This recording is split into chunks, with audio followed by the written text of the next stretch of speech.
Hello everyone, welcome to ZBC classes. मेरा नाम आदित्य शर्मा है। मैं आपको बीएससी नर्सिंग फर्स्ट सेमेस्टर के अंदर एनाटॉमी फिजियोलॉजी सब्जेक्ट पढ़ाने वाला हूँ। हमने एनाटॉमी फिजियोलॉजी के अंदर सबसे पहले रेस्पिरेटरी सिस्टम स्टार्ट किया था। तो रेस्पिरेटरी सिस्टम को हमने जब स्टार्ट किया था तो उसको हमने टू पार्ट में डिवाइड करके स्टार्ट किया था। दो पार्ट कौन कौन थे? एक था अपर रेस्पिरेटरी ट्रैक और एक था लोअर रेस्पिरेटरी सिस्टम। फिर अपर को हमने 4 पार्ट्स में डिवाइड किया था, नोज के अंदर, फिर साइनस के अंदर, फेरिंक्स के अंदर और लैरिंक्स के अंदर। और इसी तरह लोअर रेस्पिरेटरी ट्रैक को हमने 3 पार्ट्स में डिवाइड किया था, ट्रेकिया में, लंग्स में और डायफ्राम में। फिर सबसे पहले मैंने नोज को स्टार्ट किया, फिर उसके बाद फिर साइनस को स्टार्ट किया था, फिर अब फेरिंक्स पढ़ रहे हैं। तो हमने अब तक को नोज और पेरानियल साइनस कंप्लीट कर दिया है और फेरिंक्स हमारा चल रहा है। और आज हमने फेरिंक्स को भी कंप्लीट कर देंगे। कल के लेक्चर में हमने लैरिंक्स को स्टार्ट करेंगे और हमारा 2 या 3 लेक्चर में अपर रेस्पिरेटरी ट्रैक कंप्लीट हो जाएगा। तो आज हम फेरिंक्स के बारे में पढ़ने वाले हैं। हमने फेरिंक्स को पिछले लेक्चर के अंदर स्टार्ट कर दिया था और आज उसके बाद आगे का पोर्शन, आगे का सीक्वेंस स्टार्ट करेंगे। हमने फेरिंक्स स्टार्ट किया था। मैंने आपको सबसे पहले फेरिंक्स के कॉमन पॉइंट डिस्कस किए थे कि फेरिंक्स के कॉमन पॉइंट क्या क्या होते हैं। तो मैंने बताया था फेरिंक्स के कॉमन पॉइंट आपको फर्स्ट बताया था common point first common sequence में पहला पॉइंट क्या होता है? कॉमन पॉइंट मैंने आपको क्या बताया था कि pharynx it is the part of upper respiratory tract. It is the part of upper respiratory tract. पहला कॉमन पॉइंट क्या हो गया? It is the part of upper respiratory tract या अपर रेस्पिरेटरी ट्रैक का पार्ट होता है कौन? Pharynx. पहला कॉमन पॉइंट डिस्कस हो गया। दूसरा क्या बोला? दूसरा मैंने बोला था कि फेरिंक्स होता है जो कॉमन पाथवे होता है एयर के लिए और फूड के लिए। फेरिंक्स कॉमन पाथवे होता है फूड और एयर के लिए कॉमन पाथवे होता है कौन? फेरिंक्स। थर्ड पॉइंट मैंने बोला था, थर्ड पॉइंट मैंने बोला था आपको, बताया था कि फेरिंक्स को it is also known as throat. ये अपने क्या हो गया? कॉमन पॉइंट डिस्कस हो गए। अब मैं आपको वापस से लिख कर बताता हूं। ये फेरिंक्स अपना फर्स्ट बता कॉमन पॉइंट।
हमारा फेरिंक्स के अंदर सबसे पहले सीक्वेंस का पहला पॉइंट क्या था? Common point. हमने सबसे पहले स्टार्ट किया था कॉमन पॉइंट। कॉमन पॉइंट के अंदर पहला पॉइंट क्या है? It is the part of upper respiratory tract. It is the part of upper respiratory tract. Pharynx के बारे में पहला कॉमन पॉइंट है it is the part of upper respiratory tract. Pharynx किसका पार्ट है? अपर रेस्पिरेटरी ट्रैक का भाग है, अपर रेस्पिरेटरी ट्रैक का पार्ट है। हमने रेस्पिरेटरी ट्रैक को 2 पार्ट्स में डिवाइड किया था, अपर रेस्पिरेटरी ट्रैक के अंदर और लोअर रेस्पिरेटरी ट्रैक के अंदर। फिर अपर रेस्पिरेटरी ट्रैक के 4 पार्ट्स में डिवाइड किया था, नोज के अंदर, पेरानियल साइनस के अंदर, फेरिंक्स के अंदर और लैरिंक्स के अंदर। अगर आपको कोई पूछे कि नोज किसका पार्ट है? अपर रेस्पिरेटरी ट्रैक का भाग है। पेरानियल साइनस किसका पार्ट है? अपर रेस्पिरेटरी ट्रैक का भाग है। इसी तरह फेरिंक्स किसका पार्ट है? फेरिंक्स किसका भाग है? अपर रेस्पिरेटरी ट्रैक का पार्ट है कौन? फेरिंक्स। पहला पॉइंट डिस्कस हो गया। इसी तरह लैरिंक्स किसका पार्ट है? अपर रेस्पिरेटरी ट्रैक का भाग है। सेकंड पॉइंट है it is the common pathway for food and air के लिए। मैंने एक पॉइंट आपको पिछले लेक्चर के अंदर अच्छे से बताया था इस पॉइंट के बारे में कि हम फेरिंक्स को कॉमन पाथवे क्यों बोलते हैं फूड और एयर के लिए।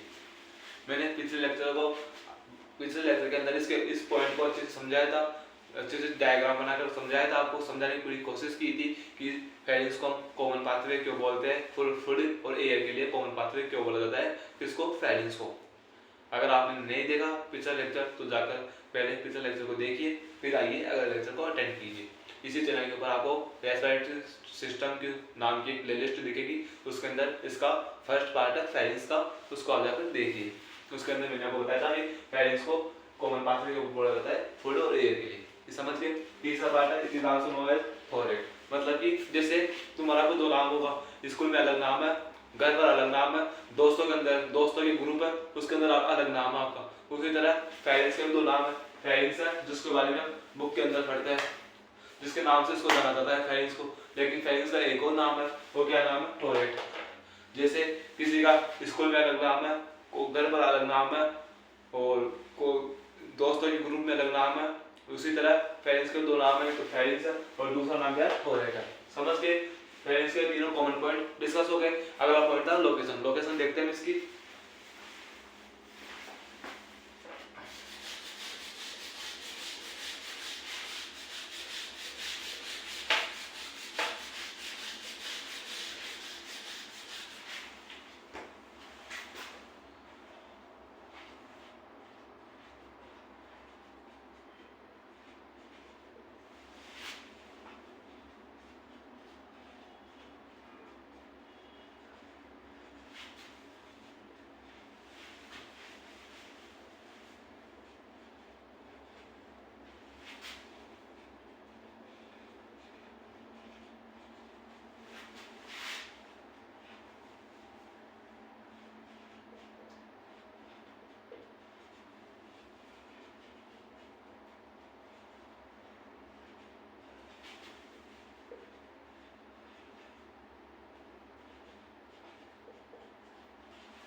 हमने पहला पॉइंट डिस्कस कर लिया कॉमन पॉइंट। दूसरा पॉइंट क्या है अपना, लोकेशन। लोकेशन मतलब कि स्थान, कहाँ पर लोग हमारा फेरेंस कहाँ पर प्रेजेंट है उसकी बताइए लोकेशन की। फेरेंस किसके पीछे, फेरेंस का घर किसके मकान के पीछे, किसके मकान के आगे है, किसके मकान के साइड में, कौन सी रोड पर है, कौन सी गली में है, तो हमें लोकेशन बतानी इसकी कि फेरेंस कहाँ पर प्रेजेंट है।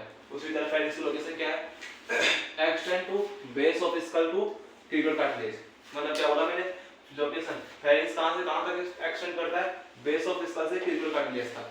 जैसे कि अभी आपको पूछे जैसे अभी गांव के अंदर किसी आप किसी बच्चे को जाकर पूछते हो कि अगर तुम्हारा घर कहाँ, तुम्हारी जमीन कहाँ से कहाँ तक है, तो क्या बताता है कि हमारी जमीन इस रोड के इस किनारे से लेकर वहां तक है, मतलब कि यहाँ से स्टार्ट होती है हमारी जमीन और वहां तक है, वहां तक कहाँ तक, यहाँ से स्टार्ट होकर वहां दूर तक है। जो आपको दिखाई दे ना पेड़ तीसरा पेड़ वो दूर दूर तक, वहां वो बड़ा बड़ा पेड़ है खजूर का, वहां तक हमारी हमारी जमीन है, मेरे पापा की मेरे दादाजी की जमीन है वहां तक। तो क्या है, एक्सटेंड है, यहाँ से लेकर वहां तक एक्सटेंड करता है कौन, उस उनकी जमीन है वहां तक, उनका एरिया है वो पूरा। वैसे ही फेरेंस का कहाँ पर प्रेजेंट है लोकेशन, उसका फेरेंस का एरिया कौन सा है और कौन सा है, बेस ऑफ स्कल से लेकर क्रिकल कार्टिलेज तक। जैसे उस बच्चे की बताया कि मेरी जमीन, हमारी जमीन यहाँ से लेकर वहां तक है, हमारी जमीन यहाँ से लेकर वहां तक है, मतलब कि यहाँ से एक्सटेंड करती है वहां तक। इन दोनों के बीच को इस पूरे एरिया को बोलते हैं एक्सटेंड, यहाँ से वहां तक एक्सटेंड करना क्या बोलते हैं, एक्सटेंड। वैसे ही फेरेंस एक्सटेंड करती है कहाँ से कहाँ तक, बेस ऑफ स्कल से लेकर स्कल, यानी स्कल मींस हमारा सिर, स्कल यानी क्या है हमारा सिर, और स्कल से लेकर क्रिकल कार्टिलेज मतलब लैरिंक्स। अब स्कल ये है और लैरिंक्स कहाँ से आता है, फेरेंस के बाद लैरिंक्स आता है, तो स्कल से लेकर लैरिंक्स तक, फेरेंस से लेकर स्कल से लेकर लैरिंक्स तक कौन कौन प्रेजेंट है बीच में, फेरेंस। तो फेरेंस ने अपनी लोकेशन क्या बताई, जब हमने फेरेंस को पूछा कि तुम्हारी लोकेशन बताओ, जब हमने फेरेंस को पूछा कि आप अपनी लोकेशन बताओ हमें कि आप कहाँ पर प्रेजेंट हो, आपका घर कहाँ पर है, आप कहाँ रहते हो, तो फेरेंस ने क्या बोला कि it is extend to base of skull to larynx, skull के बेस से लेकर लैरिंक्स तक मेरा ही घर है, बेस ऑफ स्कल से लेकर लैरिंक्स तक मेरा ही एरिया है पूरा, उसी को बोलते हैं फेरेंस पूरे को। तो फेरेंस की लोकेशन समझ गए कि फेरेंस की लोकेशन एक्सटेंड सबसे बड़ा है, एक्सटेंड मीन समझ गए, एक्सटेंड का मीन क्या है, यहाँ से लेकर वहां तक, इन दोनों के बीच को यहाँ से वहां तक तो एक्सटेंड करना बोलते हैं कि बेस ऑफ स्कल से लेकर क्रिकल कार्टिलेज तक। अब क्रिकल कार्टिलेज क्या है, कार्टिलेज बच्चों लैरिंक्स के अंदर पढ़ाएंगे कि कार्टिलेज दो प्रकार के होते हैं, अनपेड कार्टिलेज और पेड कार्टिलेज। लैरिंग्स के अंदर लैरिंग्स का हमारा अलग अगले लेक्चर के अंदर लैरिंग्स स्टार्ट करेंगे। उसी के अंदर आएगा कार्टिलेज। कार्टिलेज टू प्रकार के होते हैं, अनपेड कार्टिलेज और पेड कार्टिलेज। अनपेड कार्टिलेज भी 3 टाइप्स के होते हैं और पेड कार्टिलेज भी 3 टाइप्स के होते हैं। उनकी हम स्ट्रक्चर देखेंगे, लोकेशन देखेंगे, फंक्शन देखेंगे, तो वो सब किसमें देखेंगे, लैरिंग्स के अंदर। अभी आपको याद क्या रखना है कि फेरिंग्स की लोकेशन कहां से कहां तक, बेस ऑफ स्कल से लेकर बिल्कुल कार्टिलेज तक। अब बेस क्या है, एक तो अपर होता है और एक बेस होता है। जैसे ऊपर को क्या बोलते हैं, सुपीरियर, नीचे को इंफीरियर। वैसे ऊपर को अपर, नीचे को बेस। तो नीचे क्या है, बेस है। बेस ऑफ स्कल से लेकर बिल्कुल कार्टिलेज तक कौन प्रेजेंट है, फेरिंग्स। तो फेरिंग्स के हमने कॉमन पॉइंट डिस्कस कर लिए, कॉमन पॉइंट और कॉमन पॉइंट के बाद लोकेशन देख ली। अब थर्ड पॉइंट है शेप और साइज की, वो देखते हैं। ये समझ में आ गया आपको कि मैंने क्या लिखा, it extend to base of skull to cubical cartilage. Cubical cartilage मतलब लैरिंग्स तक एक्सटेंड करता है कौन, फेरिंग्स।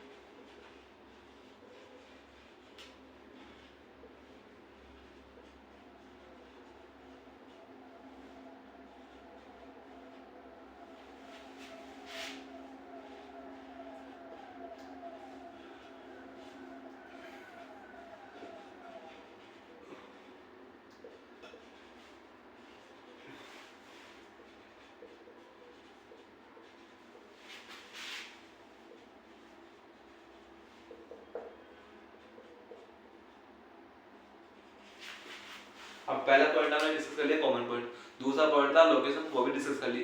थर्ड पॉइंट है अपना शेप, मतलब कि आकार, कि फेरिंग्स का आकार किस टाइप का है, ट्यूब लाइक स्ट्रक्चर। ट्यूब मतलब एक ट्यूब आती है ना, जैसे 2 पाइप है, इन दो पाइप को क्या बोलते हैं, ट्यूब। ट्यूब लाइक स्ट्रक्चर होती है कौन, फेरिंग्स। फिर फोर्थ है साइड। साइड के अंदर फेरिंग्स की लेंथ, फेरिंग्स की लंबाई कितनी होती है, 12 टू 14 सेंटीमीटर और विड्थ 3 सेंटीमीटर। तो हमने लोकेशन देख ली, शेप देख लिया, साइज देख ली, कॉमन पॉइंट डिस्कस कर ली। हमने 4 पॉइंट्स डिस्कस कर लिए सीक्वेंस के अकॉर्डिंग।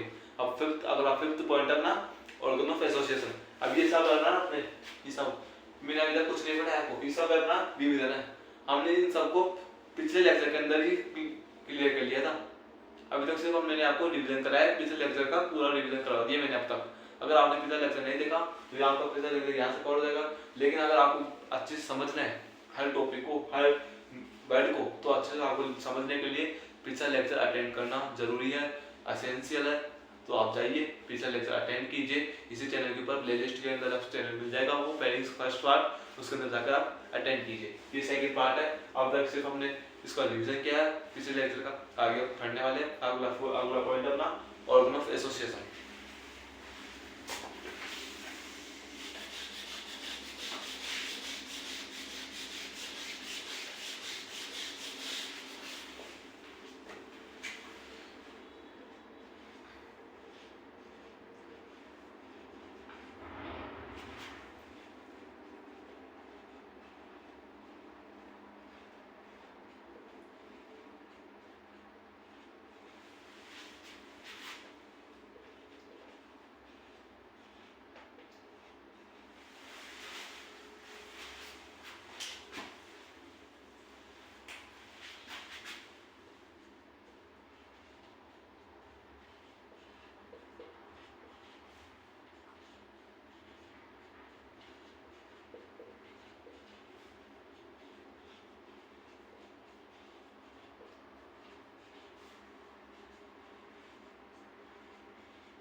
अब अगला पॉइंट अपना क्या है, ऑर्गन ऑफ एसोसिएशन।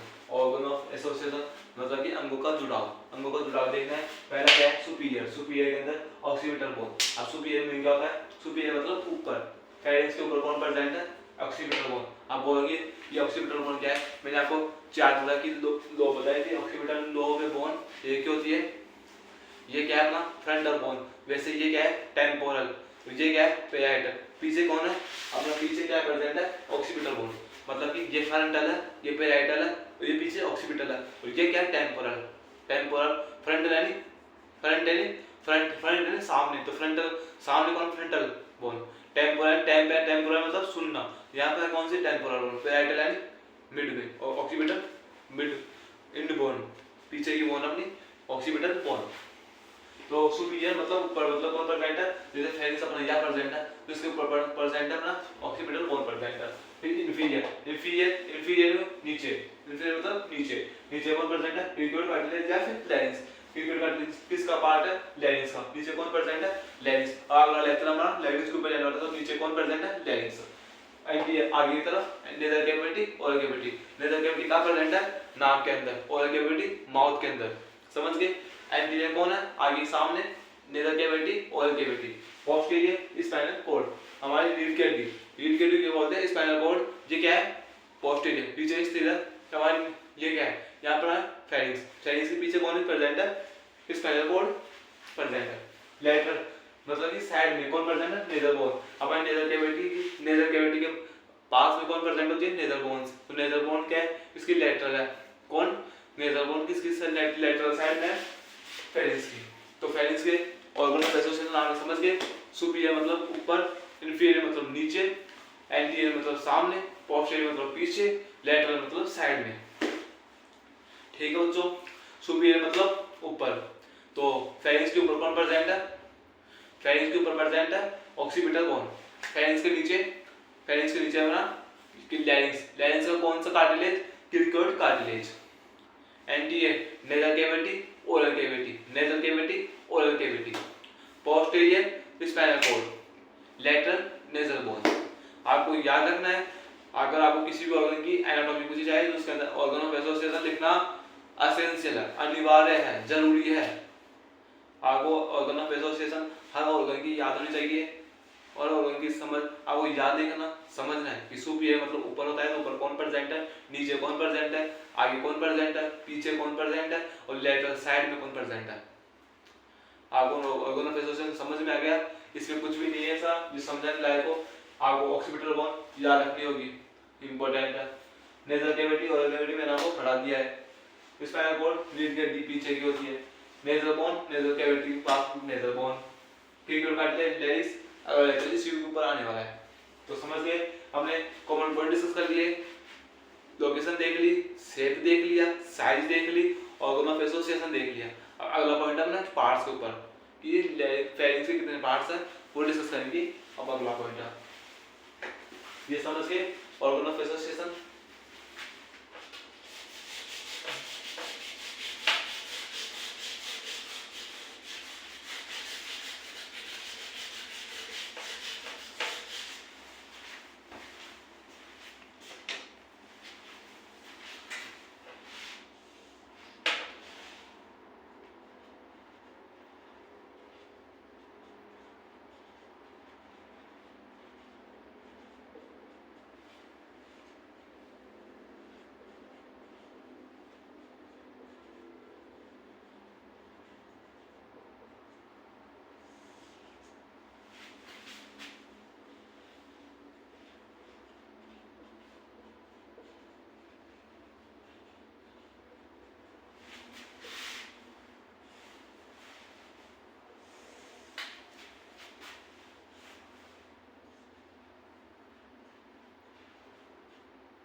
बच्चों हम अगला पॉइंट अपना पार्ट्स, मतलब कि फेरिंग्स के कितने प्रकार होते हैं। फेरिंग्स अपना तीन पार्ट्स में डिवाइड होता है, नेसोफेरिंग्स के अंदर, ओरोफेरिंग्स के अंदर, लेरिंगोफेरिंग्स के अंदर।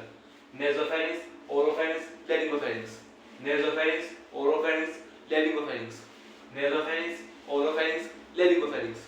याद हो गए कौन कौन से पार्ट्स हैं? वापस बोलो बिना देखे बोलो। नेसोफेरिंग्स, ओरोफेरिंग्स और laryngopharynx. नेसोफेरिंग्स, oropharynx, laryngopharynx, नेसोफेरिंग्स, oropharynx, laryngopharynx. आप मेरे साथ बोलोगे तो आपको और भी अच्छे से याद हो जाएगा। बोलो मैंने क्या क्या है, वापस बोलो। नेसोफेरिंग्स, ओरोफेरिंग्स, लेरिंगोफेरिंग्स, नेसोफेरिंग्स, ओरोफेरिंग्स, लेरिंगोफेरिंग्स। याद हो गया? फेरिंग्स कितने टाइप से होता है, फेरिंग्स कितने पार्ट है? 3 पार्ट है, नेसोफेरिंग्स, ओरोफेरिंग्स, लेरिंगोफेरिंग्स। अपना पेन पॉइंट है रखना है सिर्फ नेसोफेरिंग कहाँ प्रेजेंट होता है, ओरोफेरिंग्स कहाँ प्रेजेंट होता है और लेरिंगोफेरिंग्स कहाँ प्रेजेंट होता है।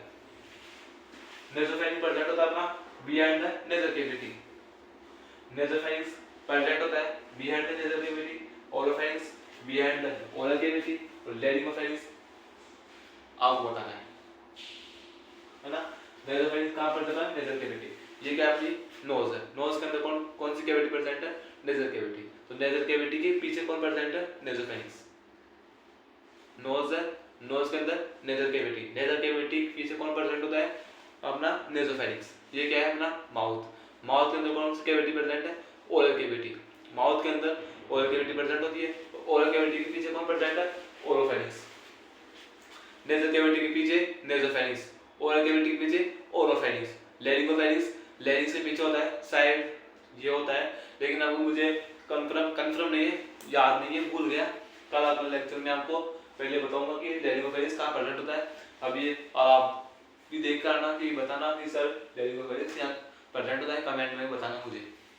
अगला पॉइंट है नेसोफेरिंग्स। नेसोफेरिंग्स कौन सा पार्ट है? अपर पार्ट है। किसका? Upper part of pharynx.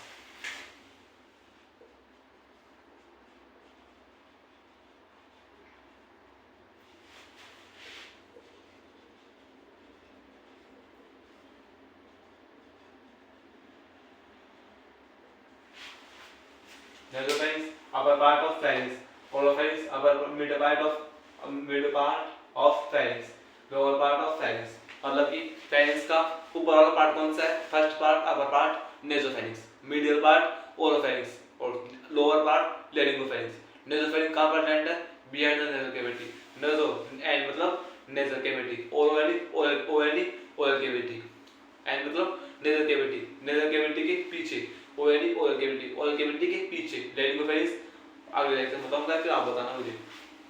Nasopharynx upper part होता है, ओरोफेरिंक्स मिडिल पार्ट होता है और लेरिंगोफेरिंक्स लोअर पार्ट होता है। तो हमने कॉमन पॉइंट डिस्कस कर लिया है, लोकेशन देख ली, शेप देख लिया, साइज देख ली, ऑर्गन ऑफ एसोसिएशन देख लिया, पार्ट्स देख लिए।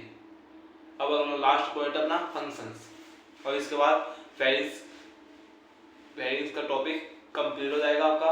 आप फेरिंक्स का टॉपिक कंप्लीट है और फिर अगले लेक्चर के अंदर हम लेरिंक्स स्टार्ट करेंगे। लास्ट टॉपिक अपना फंक्शंस, फेरिंक्स ऑफ फंक्शंस।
इसका लास्ट टॉपिक है फंक्शंस। तो humidify it filter the air it to the common pathway for food and air. मेरे फंक्शंस आपको सारे क्लियर है, मैंने समझा सका है कि ह्यूमिडिफाई द एयर क्या होता है, फिल्टर द एयर मतलब क्या होता है और कॉमन पाथवे होता है, ये तो मैंने अच्छे समझाया आपको।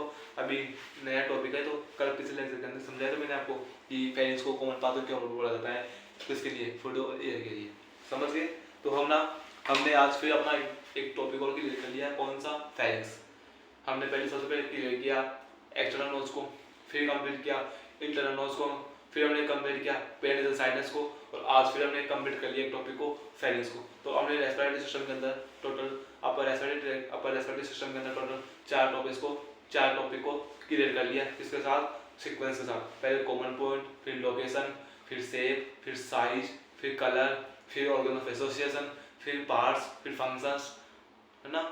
अब जो प्रेजेंट है उसको मैंने बता दिया, कलर किसी के अंदर कलर प्रेजेंट नहीं है तो कलर नहीं बताया, किसी की शेप साइज डिफाइन नहीं कर रखी तो उसको नहीं बताया, किसी को ऑर्गन ऑफ एसोसिएशन डिफाइन कर रखा उसको नहीं बताया मैंने, और जो बता रखा है बुक वो मैंने आपको बता दिया। तो हमने अपर रेस्पिरेटरी ट्रैक के अंदर, अपर रेस्पिरेटरी सिस्टम के अंदर चार टॉपिक को क्लियर कर लिया पूरे सीक्वेंस के साथ। तो अगर आपको इन चार टॉपिक के अंदर कुछ भी कंफ्यूजन हो, कुछ भी दिक्कत हो तो मुझे कमेंट बॉक्स में कमेंट करना और क्वेश्चन पुट अप करना अपने दिमाग के अंदर। इन चार टॉपिक को अच्छे से करना। अगर आपने इन चार टॉपिक के पिछले लेक्चर्स नहीं अटेंड किए तो प्लीज़ जाकर के उन लेक्चर्स को अटेंड करना और टॉपिक को क्लियर करना और अपने बेस स्ट्रॉन्ग करना। मैंने अपनी पूरी जितना भी मैंने पढ़ा, जितना मुझे टीचर्स ने मुझे बताया, मैंने सब कुछ आपको बताया और अच्छे से समझाने की कोशिश की। हर एक टॉपिक को, हर एक लाइन को हिंदी में ट्रांसलेट करके समझाने की कोशिश की, एग्जाम्पल के थ्रू समझाने की कोशिश की। अगर आपको समझाने की पूरी कोशिश की कि आपको अच्छे से समझा सकूं, अपना बेस्ट देने की कोशिश की मैंने। और आज हमने फेरेंस को कंप्लीट कर लिया। अगले लेक्चर के अंदर हम डायरेक्ट को स्टार्ट करने वाले हैं।